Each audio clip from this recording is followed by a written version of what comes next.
commit a crime, your punishment is you go to jail. Your punishment is not you get raped by the correctional officer that is supposed to take care of you. There were lots of women who were abused, hundreds of women that were abused at FCI Dublin over 10 years. FCI Dublin passed all its audits. How does the Rape Club pass a PREA audit? There's a failure. There's a breakdown in coverage here. What saddens me is to see what the law is like. There's immunity for correctional officers who rape and sexually abuse prisoners. How are you immune? How is that somehow a whoopsies that the government gets to be like, but prisoners don't have rights? Which shouldn't the rights of humans be universal? Shouldn't people be protected? I can only imagine this is something that has got to be happening in other prisons throughout the U.S. Yeah. What kind of advice can you give them as far as handling the situation? Even if they don't take action right away, what do you think they should do? I'd start with... So I gave this some thought, and number one, welcome to season 3, our first episode with a returning guest, Jessica Pride. Happy to have you here. Thank you for having me. I'm excited to be here. I'm excited you asked me back. Absolutely. Absolutely. Clearly I didn't mess it up the first time. Or you just wanted a train wreck back on for ratings, I think. Well, we got some pretty big news. I understand you won a big award. Was it last weekend? I did. I did. I'm very honored and privileged to have won Consumer Advocate of the Year. And for such a really important case, it's a record-breaking first of its kind in U.S. history. Verdict on behalf of, settlement, I should say, on behalf of survivors in prison. But I hope it really changes things.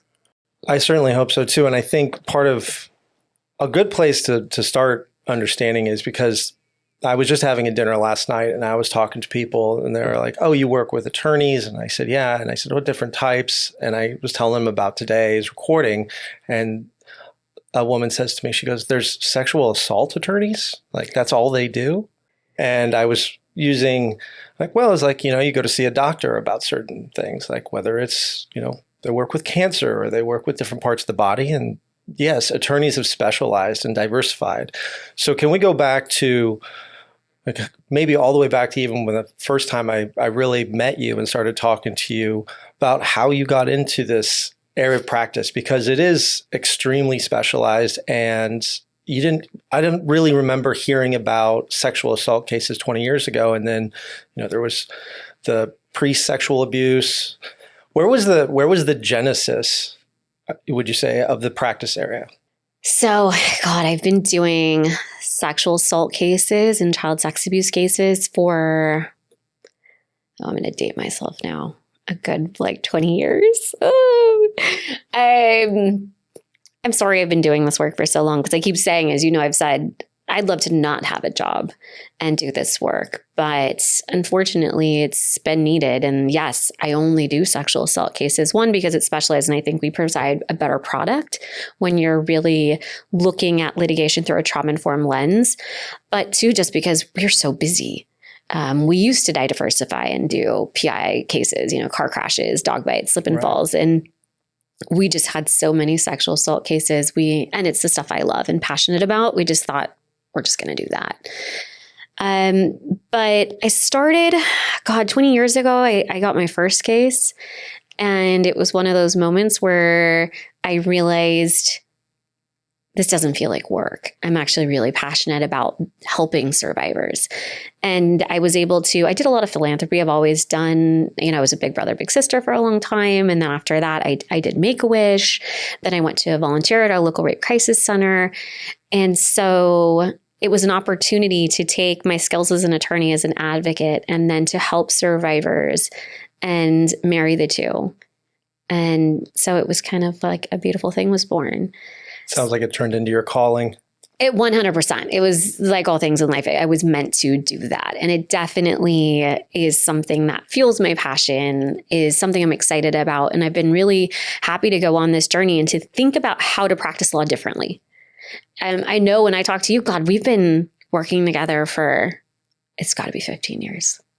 I don't want to date me. Don't date me. Okay, I won't date you because you don't look a day over 24, like when we were first hanging out. But, back in the day when you were working in your living room and I was working in my living room trying to build something, and it was, how do I create a firm for survivors that speaks to survivors, that does it in a way that kind of protects survivors through the process? And that was back when I don't think anybody really, there's a couple stalwarts that were around at that time, but there definitely weren't all the Me Too law firms that there are now. Right. And we did. You created, back then it was victim lawyer. Right. And then we created survivor lawyer.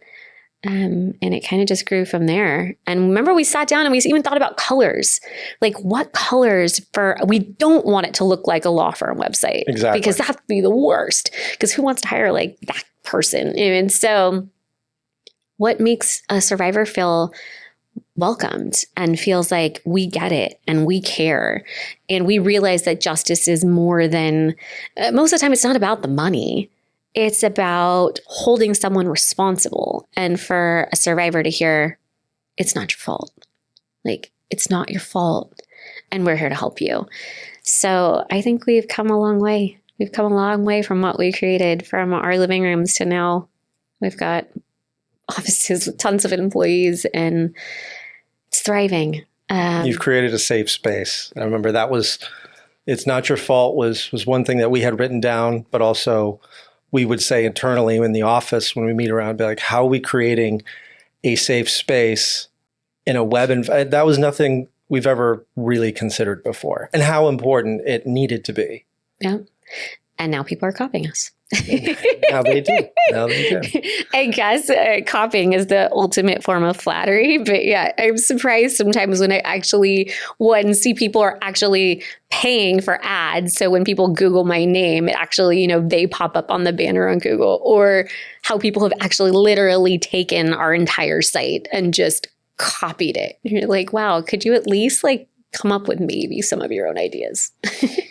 I guess we've been doing it okay so far.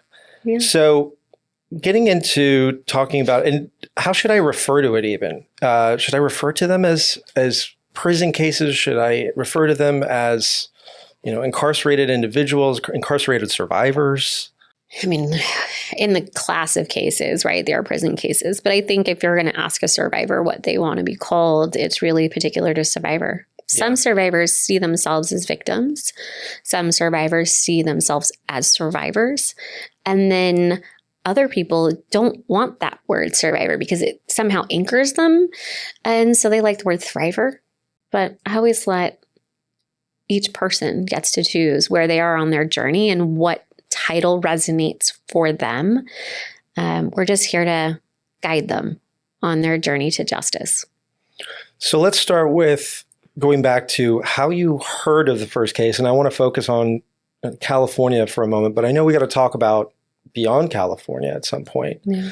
How did the first case come about to your attention, and what caught your attention in terms of, was it details? Was it the story? There's, by the way, a number of other women that also have been affected.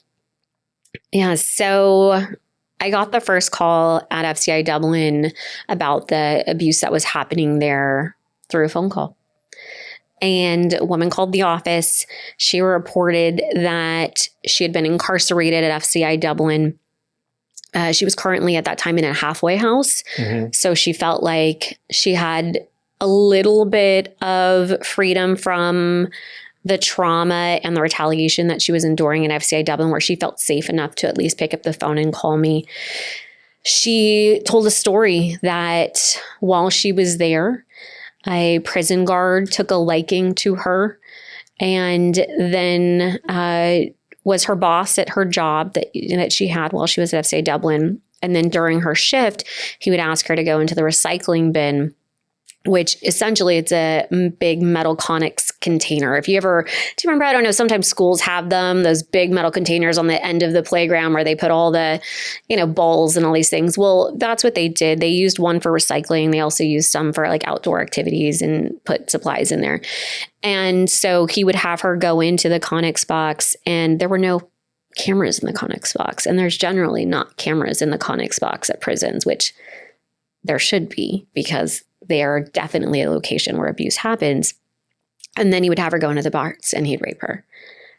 And because shocking, there was a couch in the Connex box. Like, hello, is anybody paying attention? I mean, the amount of stuff that we uncovered that was happening at FCI Dublin that enabled such abuse is really shocking. You would think, so we did a tour. We go into a tour and I couldn't believe it. I mean, you would think at a prison, they would have cameras in every corner. Why not, right? Because you would need to watch people.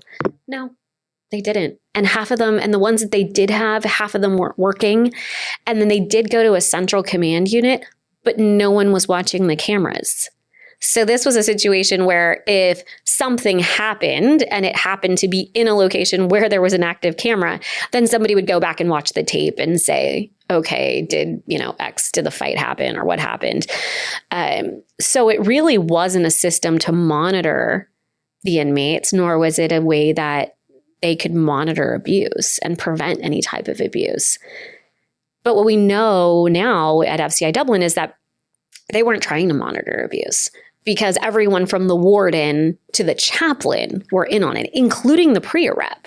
So there was no one to report to. And that's what they were doing. They were reporting and they were saying, help me, this guard is raping me, or this guard is touching me inappropriately. And so you would fill out a BP9 or you'd fill out a PREA complaint, and those complaints would go to either the PREA rep who was in on it, who would then tell his buddies, hey, this person's snitching on you, or every complaint went to the warden. And so when it went to the warden would then go and tell, and then you would get penalized. So you would get thrown in solitary housing unit. You would have your commissary privileges taken away. You would have your room tossed, your good time, which good time that's discounted time on your sentence.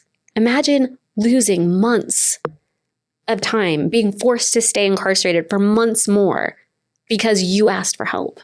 So these women realized quickly that there was no help inside.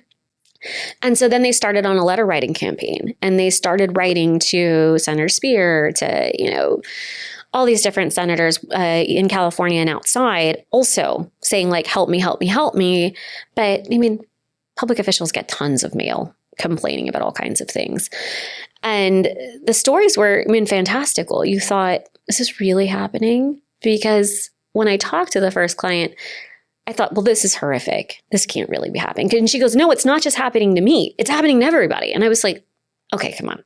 Like everybody? And she's like, a lot of people. Like I could tell you, I could name X, Y, and Z. And the guys and the guards are threatening us. He's already come to see me outside of prison, which is scary.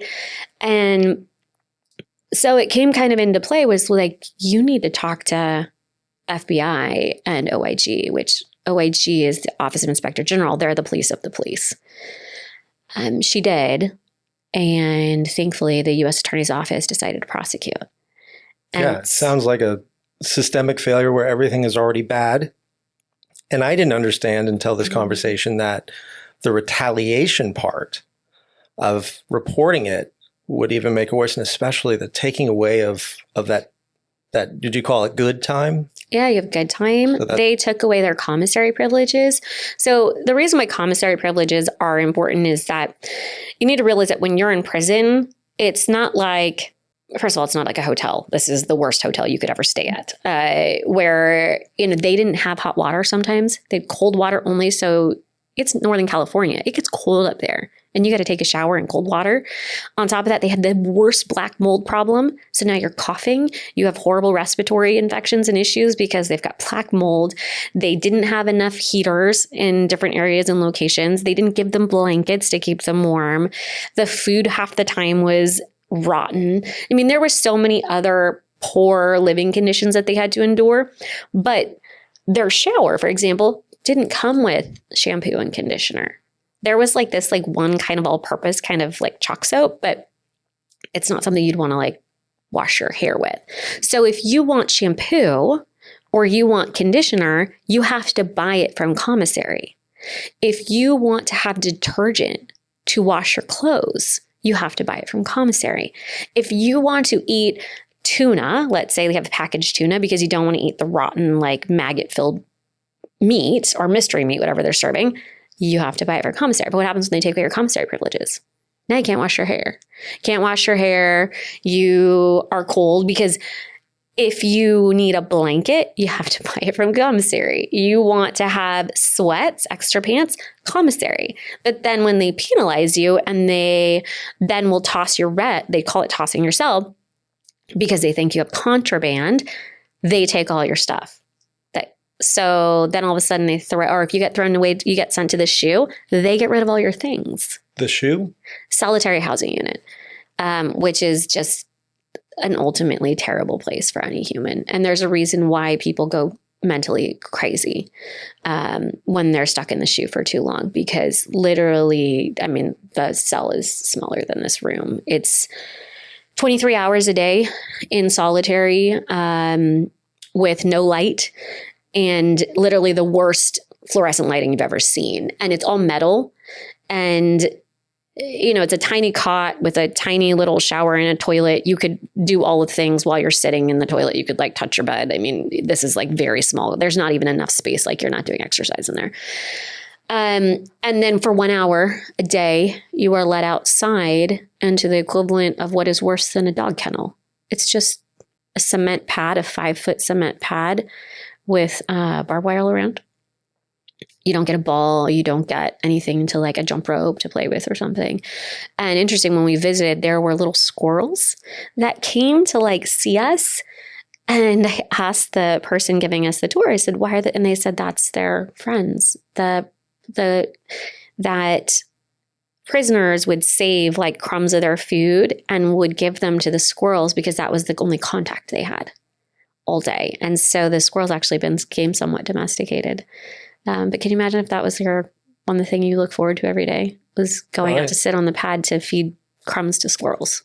23 hours a day, you get the 1 hour to be outside, get some sunlight, do nothing else, but you at least had your squirrel friend. Right. Assuming it was not raining and it's also outside of Oakland. So we know how the weather is up there. Right. It's the conditions were absolutely terrible. My dog, when it goes to the dog boarding, is better than this. And so if you threaten somebody with going to the solitary housing unit, which is what they did with some of the first women who came forward and tried to report that they were abused there, they sent them there for months.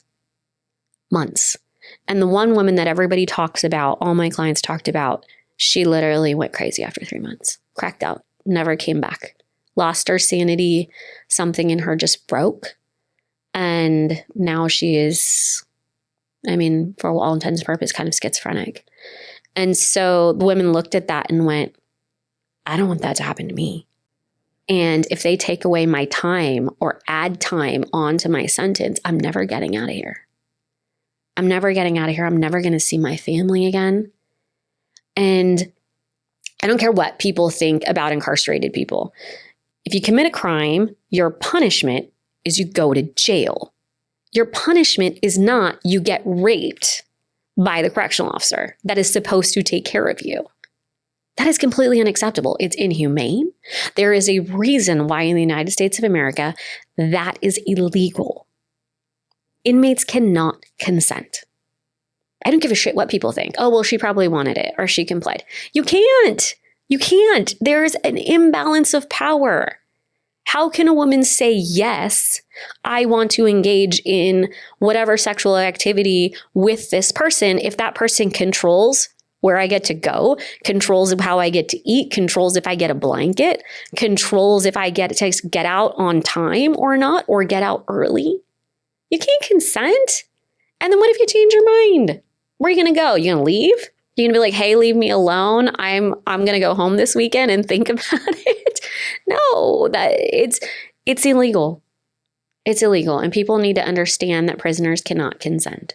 Absolutely. I understand that the penitentiary system is something that I think a lot of people just don't understand unless you've ever gone or you have a family member who may also be even strong enough to tell you about how horrific the conditions were.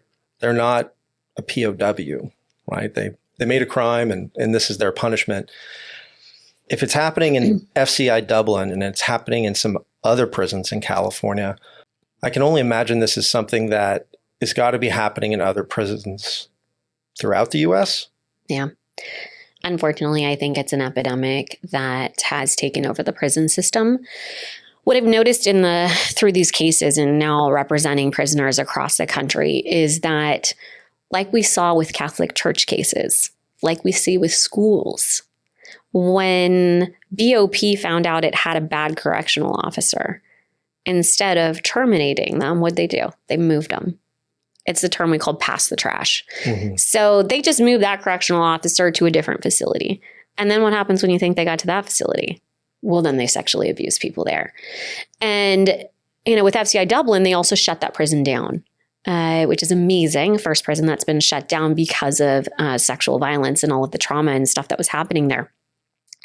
But that left hundreds of employees with unemployment, or at least having to look for a new facility to work at. There are a number of people that were placed on administrative leave or who've been prosecuted, but there also are people who have gone undetected, or maybe not got detected, but got away with it, or were moved before, things really hit the fan. So they're now at federal prisons across the country. And we are seeing the same type of abuse pop up across the country. I think part of the reason why is because of the way PREA is structured right now. Not every prison complies with PREA. Help me understand. What is it? What is PREA? What is its role? Is it something that's supposed to safeguard some of the prisoners? So PREA is the Prison Rape Elimination Act. The purpose of PREA is to prevent rape and sexual assault of inmates while incarcerated. And each state gets to choose if they want to comply. They're supposed to all comply, but if you don't comply, you just get fined. And certain states in the South just take the fine. And so California complies. I mean, it does its part to comply, right? And what PREA does is it says, okay, if a prisoner feels like they're being sexually abused, they can file a PREA complaint that then goes off to DOJ, who then is supposed to do an investigation and look into, the allegations. It also then requires that prisons undergo a PREA audit, meaning a rep comes, looks at the prison, talks to prisoners, talks to the PREA rep at that subject prison to see if they're in compliance. And every year they're supposed to do this and go, okay, yes, we see they have safeguards in place. Yes, we talk to prisoners and they're feeling fine. And yes, there's someone for them to report to. And how they report is clearly, posted. But the problem with it, what we saw in FCI Dublin is that PREA reps can't just show up whenever. They have to notify the prison and say, okay, we'll be there in 2 weeks on Tuesday. And, can you have all these people available? Well, if you're doing bad things at the prison, what do? You got 2 weeks to transfer inmates out so that they can't talk to any of the, to the auditor. You have, time to get everything, to threaten people into silence. You have time to get your ducks in a row and make it look like you're doing your job when you're not. Part of the problem too is that the people that they're paying to do the audits are being paid for by the prison. So there's kind of this conflict of interest. I'm not so sure if the PREA auditors are really as neutral as we'd like them to be. And so because if you think about this, FCI Dublin passed all of its audits.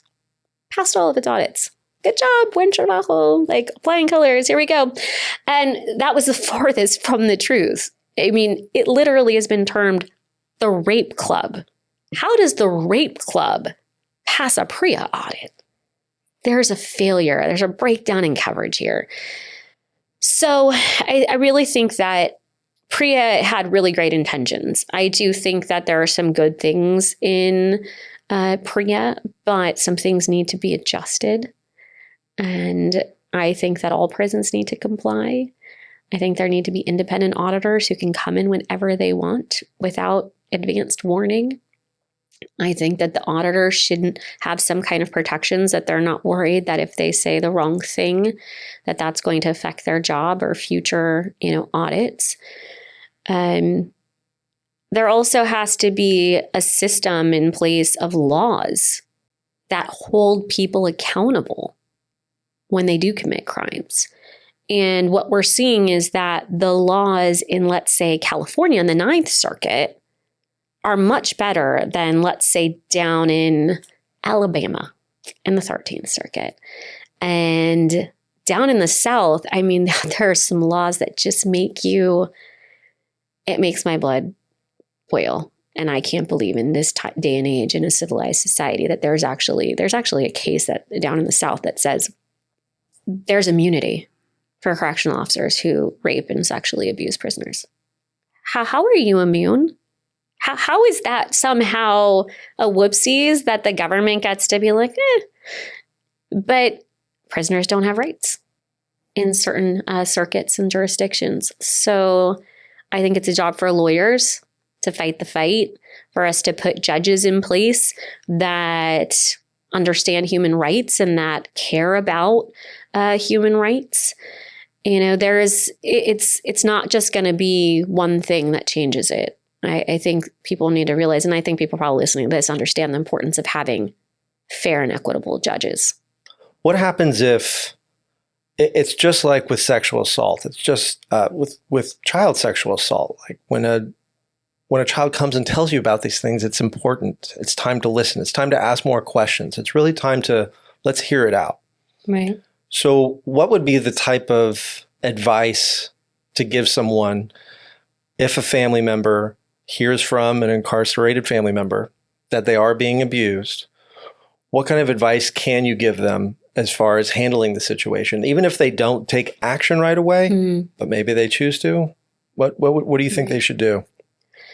I'd start with what I always tell people is believe survivors. The rate of false reporting is super low, and with children, even lower. So if a child tells you that they've been abused, I'd bet money on it they have been.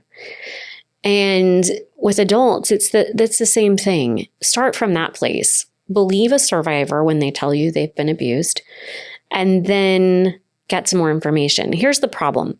If they're talking to their loved one on a prison call, it's being recorded. And if your abuser is a correctional officer, what they did at FCI Dublin, they were listening to the calls and then suffered retaliation. So if you can go and have the conversation in person, but see, here's the thing. It depends what kind of facility it is. Because some of the facilities are like what you see on TV, right? And there's the glass and then you're talking on the phone. Those are also being recorded. So if it's a visit where you're able to be face-to-face without any plexiglass in the middle, then maybe it's safe to get some information there. Or if the survivor feels comfortable writing it, they do read their mail, but can do it in terms that, if it's in code or something where a family member understands what's happening, or they just want to tell their family member because they just feel like they have no hope and no options.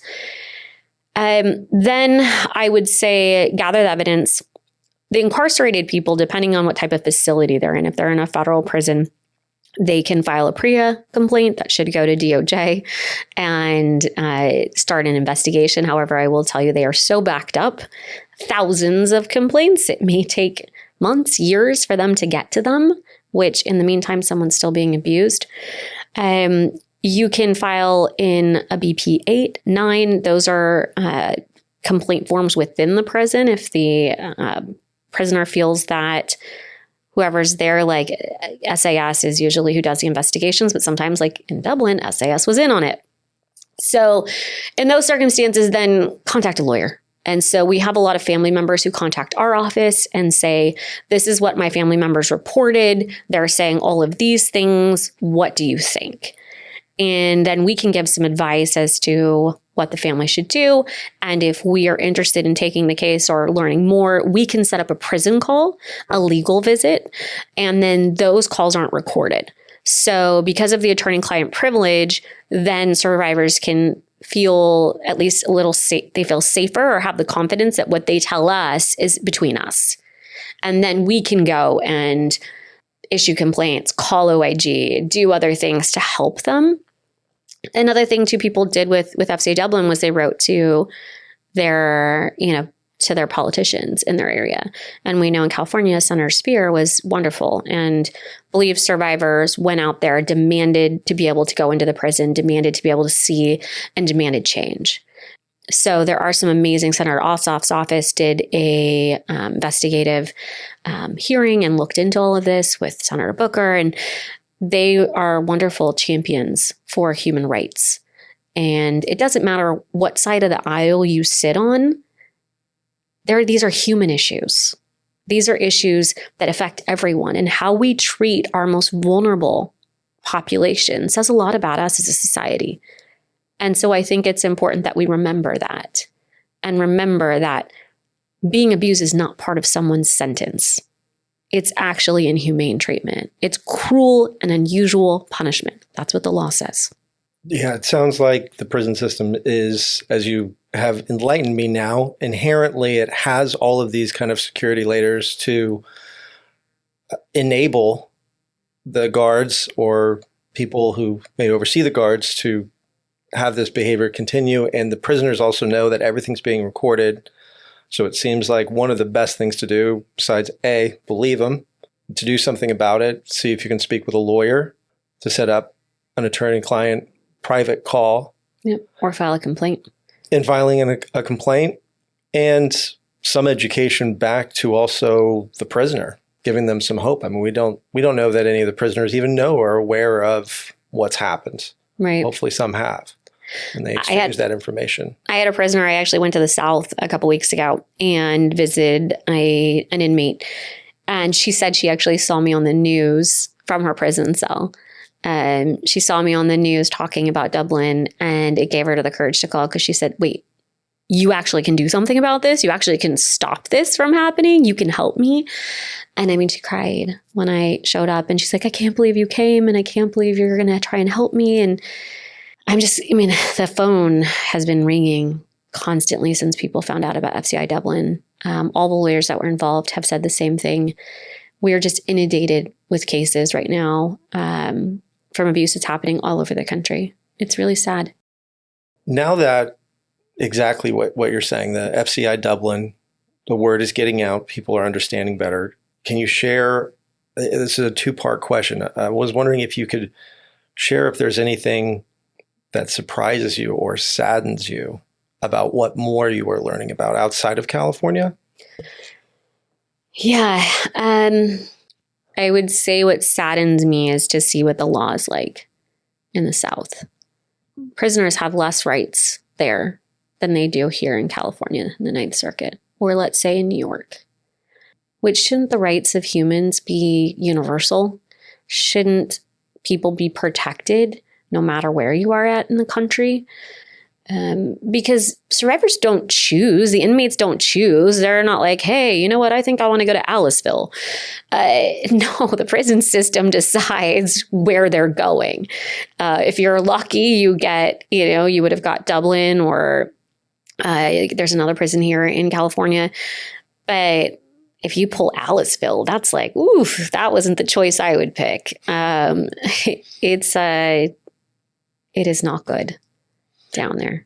Do you see that there is any kind of effort with education of prison staff and guards, and informing them that you may already know that this behavior is not to be tolerated, but now we're really changing? Well, President Trump terminated within his first week of office. He terminated Colleen Peters, head of BOP, and really said her and her administration did a terrible job at protecting inmates from sexual abuse, and that the stuff that happened at FCI Dublin was indicative of how poor of a job she did.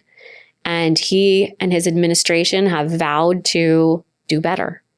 And so I'm hoping they're learning from what happened at FCI Dublin and saying, what can we do different? Let's make sure the cameras are working in the prisons.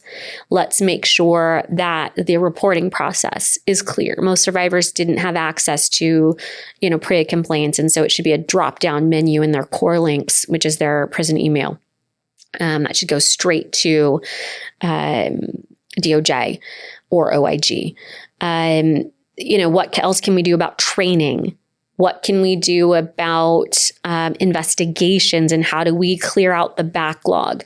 So I definitely think that there are things that have been learned through this process. I think it's interesting too, because there was an injunctive relief case that went alongside the civil lawsuit for damages and for the loss of quality of life.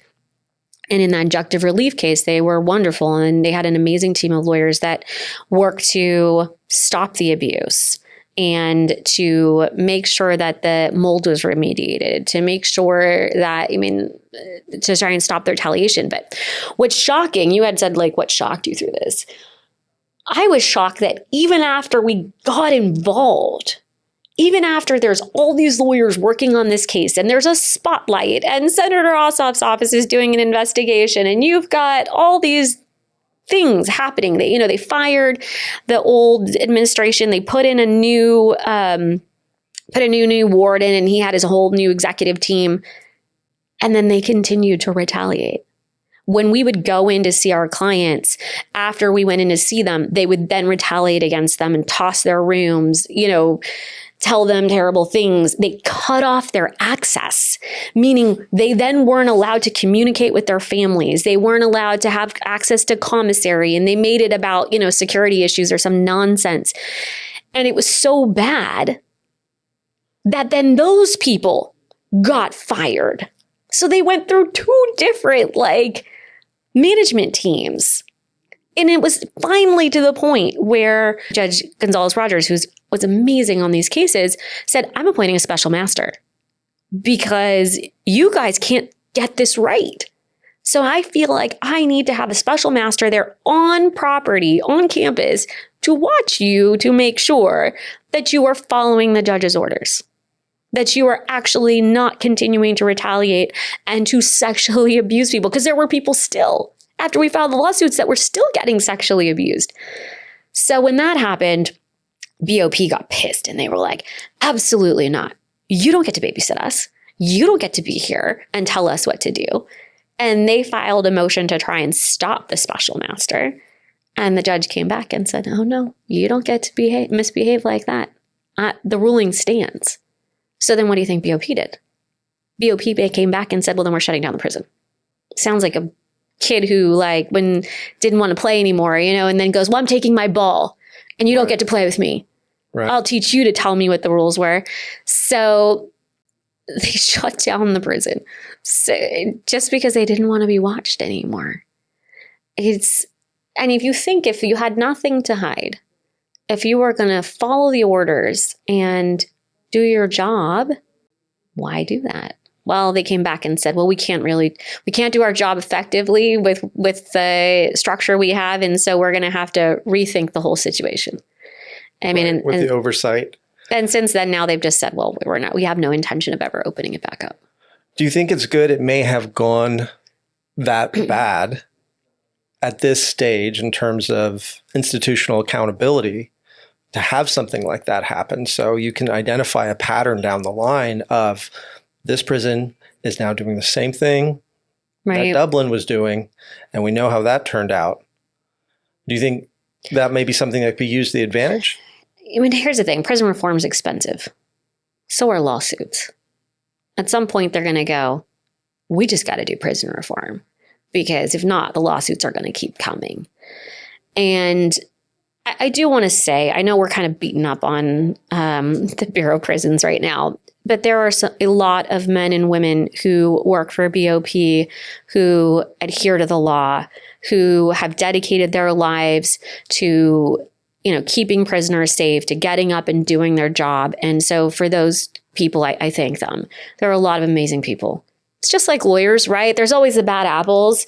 There's always the people that think, Tom Girardi's of the world are out stealing client money or, running behind ambulances. No, we don't all do that. And it's really hard to run behind an ambulance in heels. So Jessica, will you tell us how, after the investigation started, the initial individual that contacted you, can you give us a timeline of how it proceeded to a point where you ended up at a $117 million verdict? Settlement. It was a $117 million settlement. So it started off as one. It always is that way, right? One brave voice. And I'd like to, just considering the political climate right now and what people are saying about immigrants and The first person who came forward is an immigrant. There were lots of women who were abused, hundreds of women that were abused at FCI Dublin over 10 years.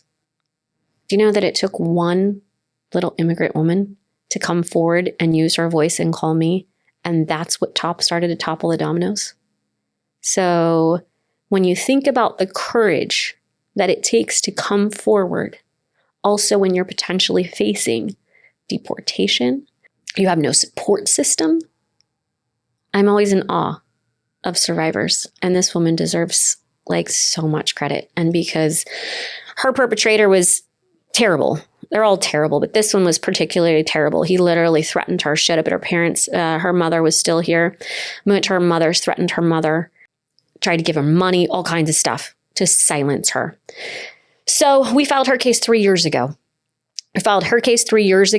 And then other people started to come forward, and one turned into 10, and 10 turned into 20, and next thing you know, there's 104. We filed them all. We were all sent to YGR's department up in Oakland and essentially turned it into a mini MDL.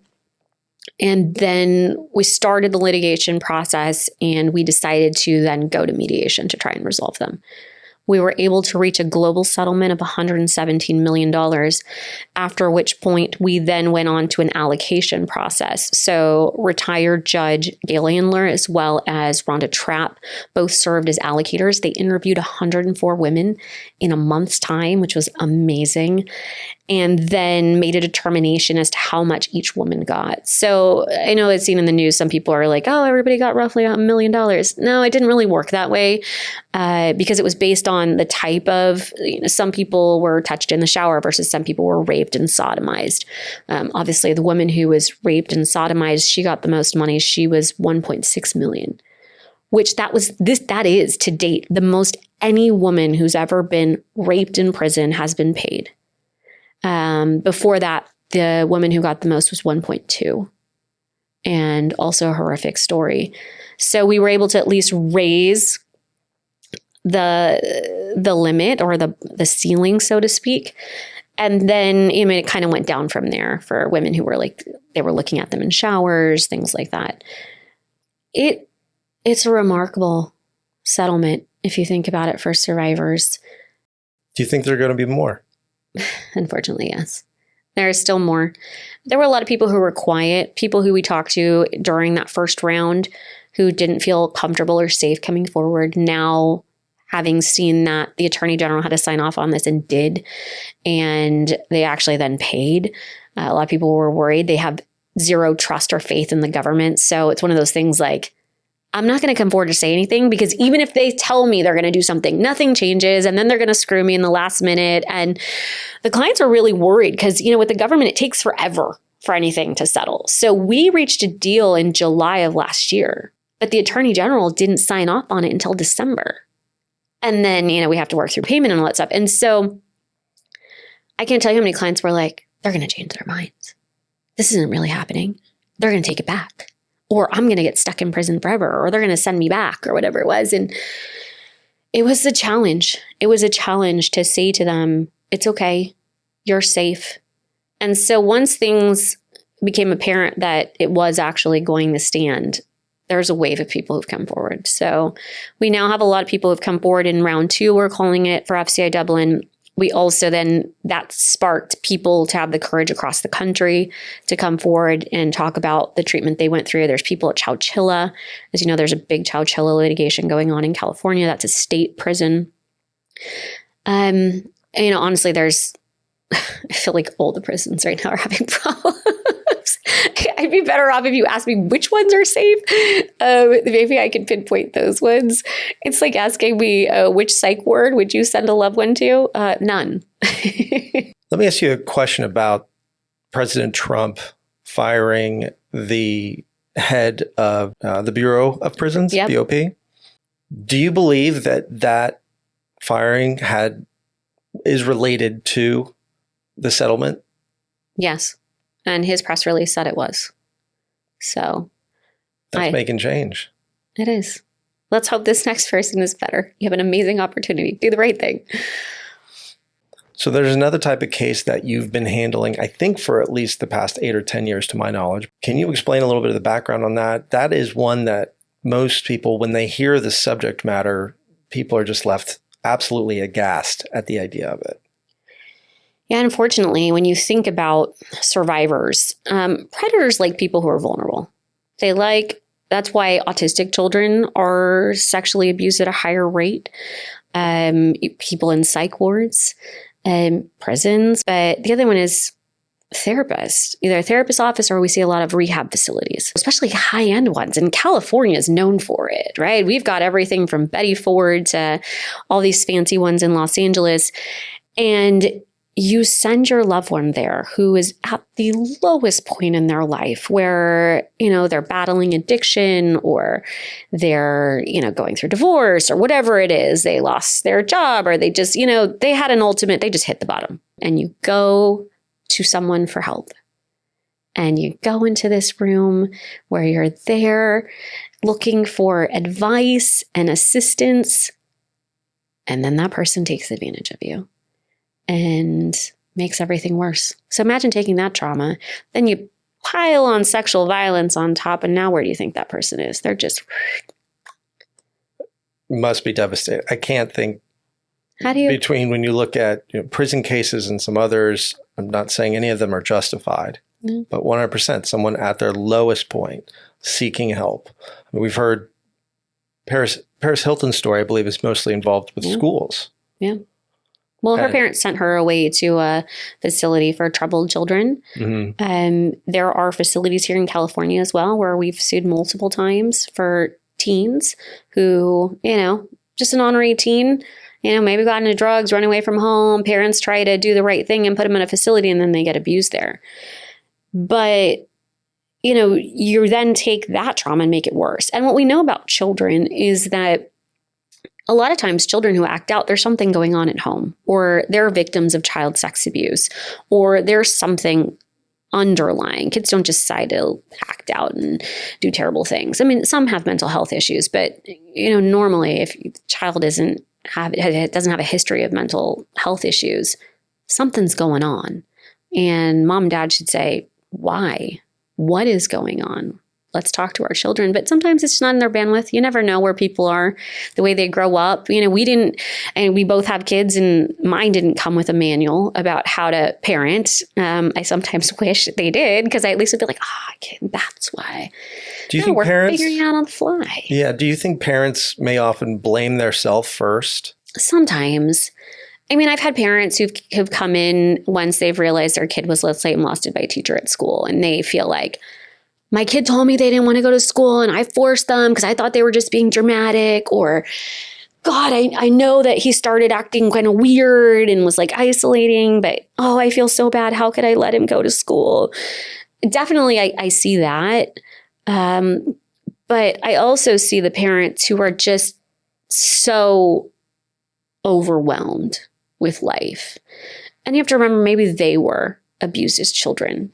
And we know that the children of parents who were molested have a higher rate of being sexually abused, because those parents were groomed and they're not teaching their kids healthy boundaries, and they're not catching on to the red flags that go, something's up, because they're not in a healthy headspace, right? And they're dealing with their own trauma, and then they're trying to pay the bills, and maybe they're working 2 jobs, and they're doing the best they can, and they're not paying attention. So I feel like you always have to have grace. You have to remember that until you've lived somebody else's life, you don't know what it's like. And it's not for us to judge.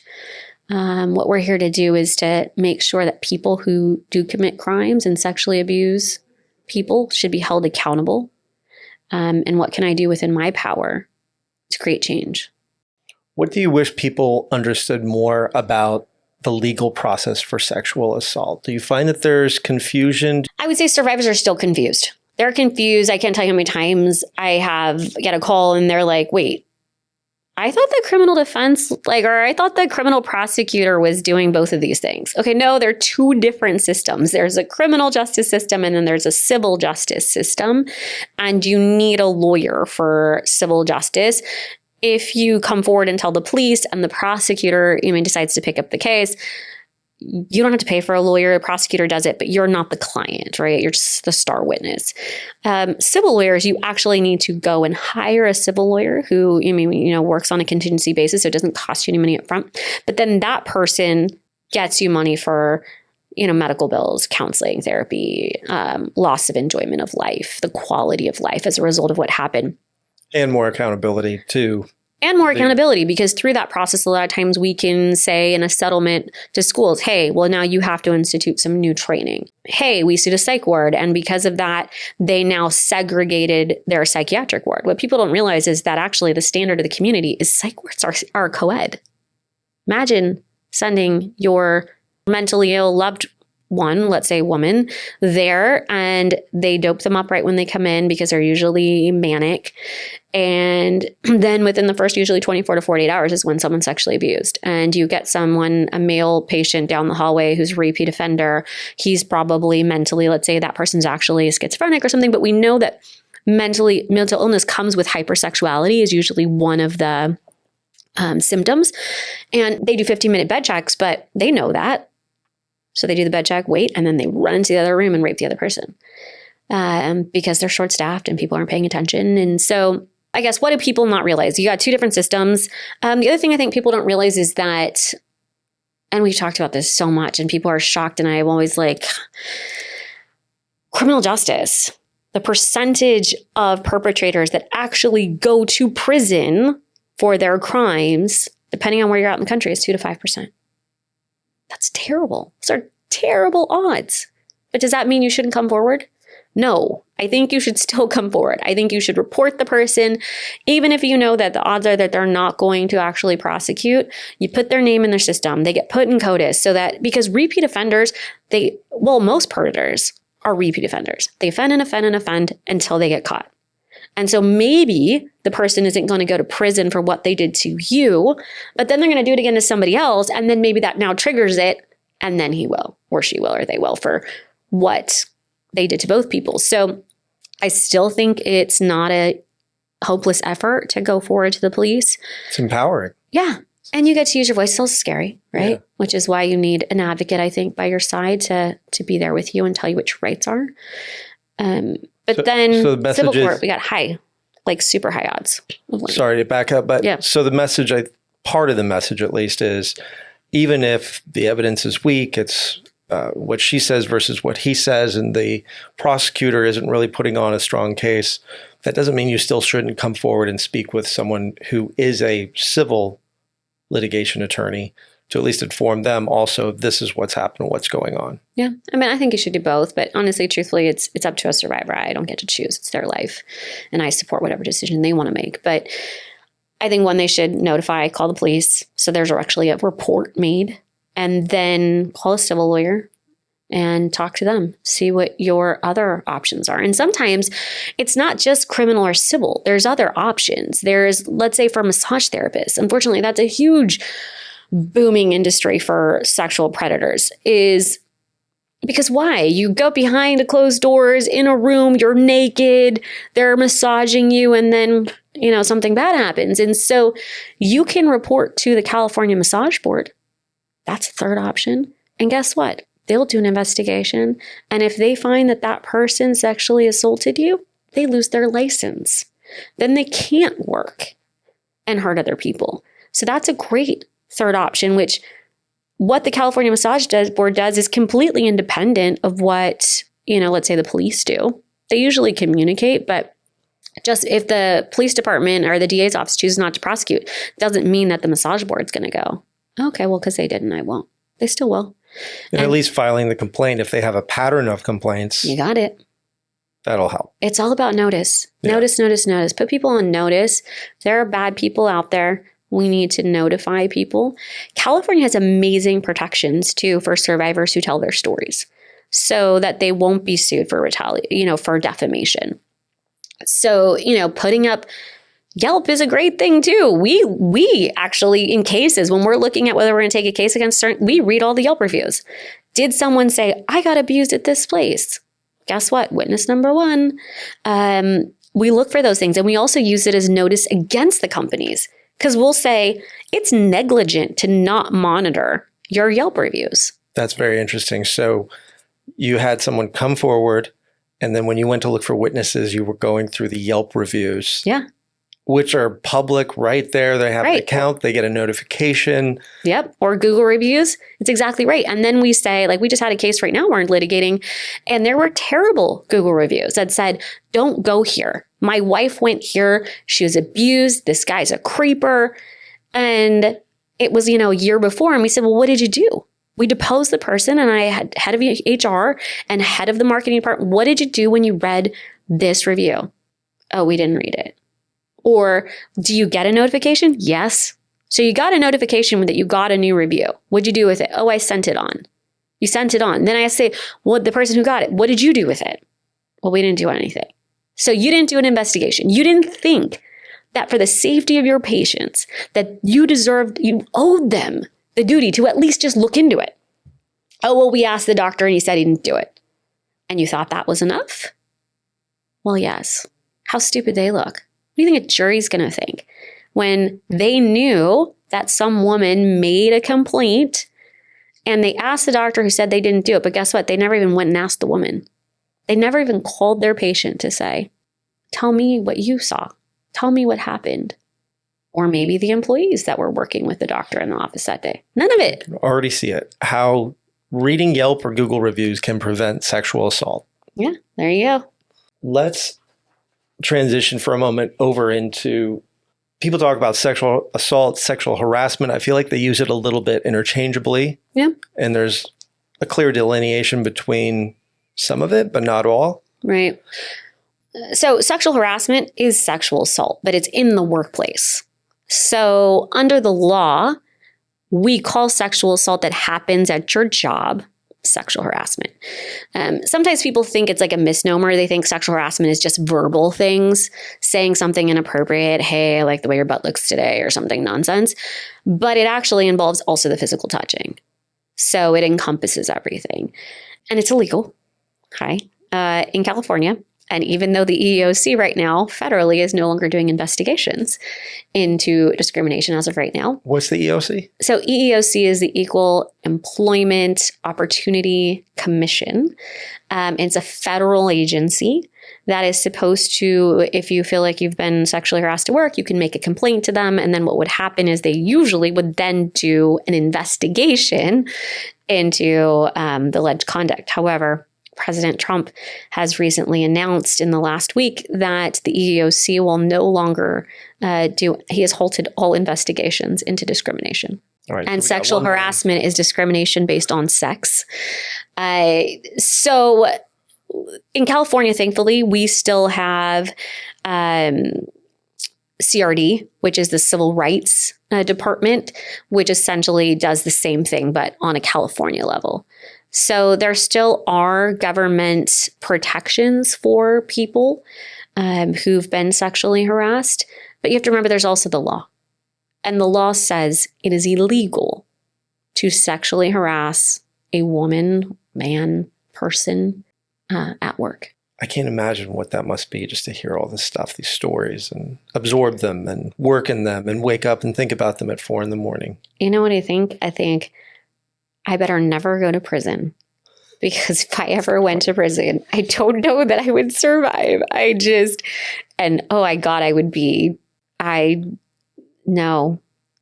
The guards would have it so out for me. It would be so terrible. I'd probably be murdered in prison. And you said go to Aliceville. No, absolutely not. Absolutely not, yeah. Absolutely not. They actually serve food there with maggots in it. And so you get your rape with a side of mystery meat with some crawling in it. It's more than I want with dinner. I don't know. I feel like maybe I pick a Mexican prison. I don't know. At least I could pay somebody to get out or get some food on the side. I could actually pay people. I think you actually, in other countries, people actually have to bring you food. But at least you'd be eating. I'd have organic, yummy food to eat. Yes, you would. I think the moral of the story is don't break the law. Don't break the law. Don't go to prison. But if you are going to go to prison, you are entitled to fair and humane treatment. So FCI Dublin, I think what is so important about this story is that it took one voice. One brave woman who came forward and called me and told me this story about how she was abused there. And from that the dominoes just started to topple. And I say this so many times, and I think sometimes people think it's cliche, but this story more than ever really demonstrates that you matter. Your voice matters. And you have the power to create change by speaking up. She took on a system, not just a system. She took on the United States of America and said, it is not okay. It is not part of my sentence. You do not get to abuse me this way. And I'm going to hold you accountable. And she did. She did. So I hope for other survivors out there who are listening to this story, they realize that they have power. They have power to get justice. And that justice isn't just an ideal. Justice is a reality that all of us are entitled to. We thank you for being here, telling us so many more of the details that people cannot find out in public. And I greatly appreciate you coming on Cases for Causes. Thank you so much for having me.